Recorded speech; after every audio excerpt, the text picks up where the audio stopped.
गीता प्रेमी बंधुओं, गीता साधक बंधुओं, हार्दिक अभिनंदन। 17वें अध्याय का 15वां श्लोक। देव द्विज गुरु प्राज्ञ पूजनम शौच आर्जम ब्रह्मचर्यम अहिंसा च शरीरम तप उच्यते।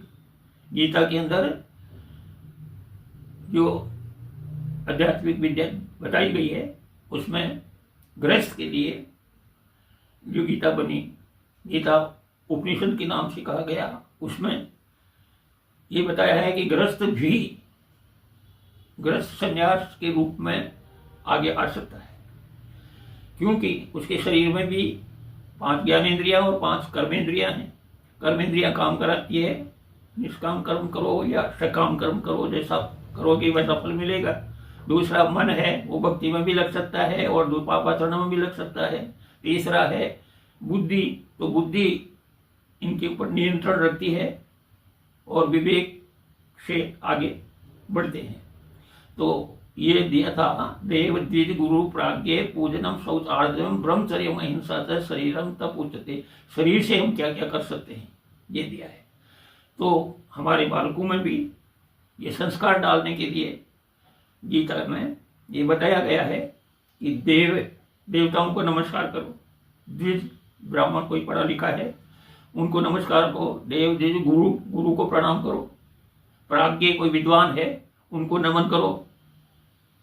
पूजने का मतलब ये नहीं है कि उनकी आरती करो, ये नहीं है। उन पूजने का अर्थ यह है कि उनको सबको नमन करो। देव द्विज गुरु प्राज्ञ पूजनम शौच आर्जवम ब्रह्मचर्यम अहिंसा से शरीरम तप उच्यते। तो देव द्विज गुरु प्राज्ञ पूजनम, शौच और शुद्धता से रहो। बाह्य शुद्धता और आंतरिक शुद्धता, बाह्य शुद्धता वस्त्रों की और आंतरिक शुद्धता मन की, ये दोनों शुद्धताएं हर गृहस्थ में या हर व्यक्ति में आ सकती है। देव गुरु प्राज्ञ पूजनम शौच आर्जवम ब्रह्मचर्यम अहिंसा च, ब्रह्मचर्य का पालन करते हुए अहिंसा, मन से, वचन से और कर्म से। ये अहिंसा हिंसा नहीं होनी चाहिए, ये ध्यान रखा जाना चाहिए। अहिंसा का पालन करें। ये देव द्विज गुरु प्राज्ञ पूजनम शौच आर्जवम ब्रह्मचर्यम अहिंसा च शरीरम तप उच्यते। ये शरीर से किए जाने वाले तप हैं, क्योंकि तप तो कई तरह के हैं। सन्यासियों के अलग हैं, वानप्रस्थ वालों के अलग हैं, लेकिन ये गृहस्थ एक शरीर धारण जिसने किया है वो शरीर से ये कर सकता है। दूसरा जो अगला श्लोक है वो है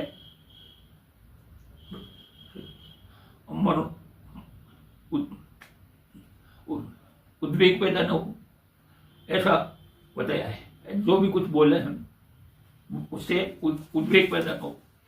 अनुद्वेग कर्म वाक्यम सत्यम प्रियम हितम च यत् स्वाध्यायवेशनम चैव वाङ्मयम तप उच्यते। ये वाणी के तप ने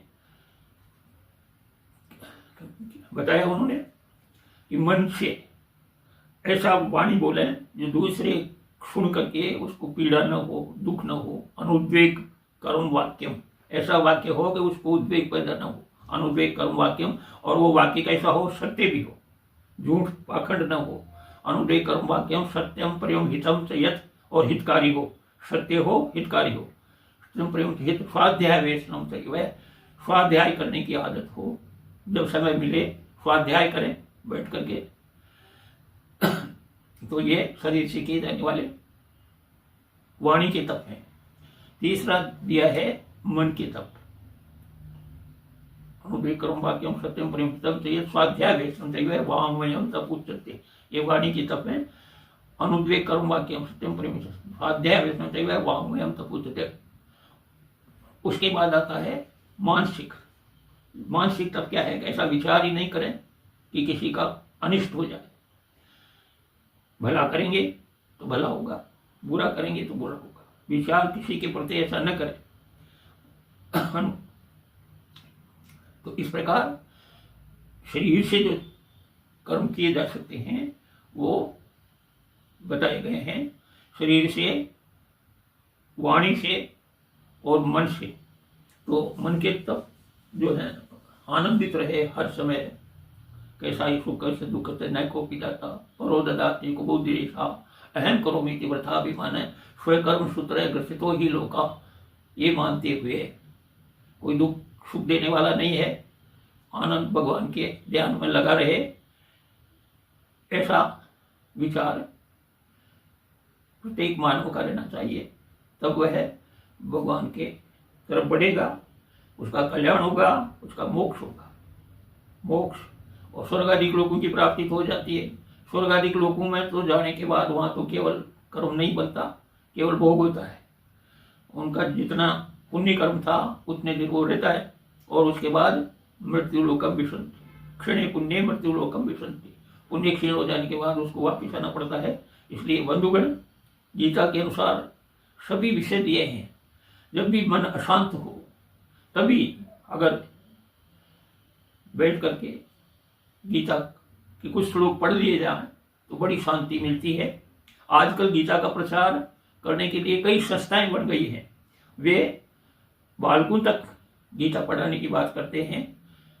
ये कहते हैं गीता विद्यालयों में पढ़ाई जानी चाहिए ताकि बालक संस्कारित बने और उसको भगवान के प्रति आस्था बने।